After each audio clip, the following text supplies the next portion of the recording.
බුදුබණ ඇතත් වැඩිබණ අහන රටක් මේක. වැඩිබණ වලට කන හුරු වුණාට පස්සේ බුදුබණ කොච්චර ඇහුවත්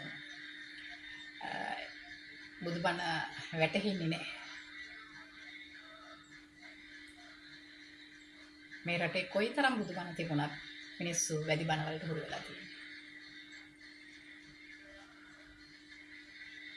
මේ කතාවම තමයි එඩ්වඩ් ජයකොඩි මහත්තයා මම හිතන්නේ අර ගීතයකින් කියන්නේ බුදුබණ ඇසුවට නිරන්තරේ බුදුබණ කිව්වත් නිරන්තරේ ගතිගුණ අතින් අපි තවමත් වනාන්තරේ කියන මේ ගීතෙන් කියන්නේ ඒ කතා වැඩිබණ වලට මිනිස්සු පුරු වෙලා බුදුබණ ඇත්තටම වැටහෙන්නේ නැහැ.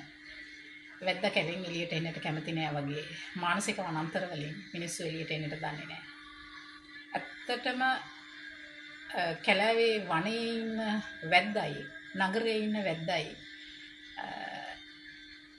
කියලාද මොකද තියෙන වෙනස?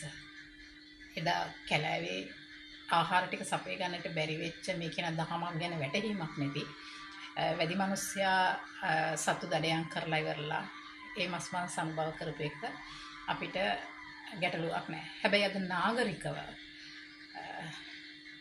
මේ ස්වභාවයම නෙමෙයිද මේ සුඛෝපභෝගී හෝටල් කියන සංස්කෘතිය තුළ මාලිගා මන්දිර යාන වාහන තියාගෙන මේ දියුණුවේ කියලා කියන සමාජයේදී අද මේක වැඩි ක්‍රමයම වැද්දාගේ ඒ කැලේ තිබුණු ඒ මස් මාංශ අනුභව කරන එක ඒකම නෙමෙයිද මේ හෝටල් අස්සේ නැත්තම් නගරයේ පවා කරන්නේ. එතකොට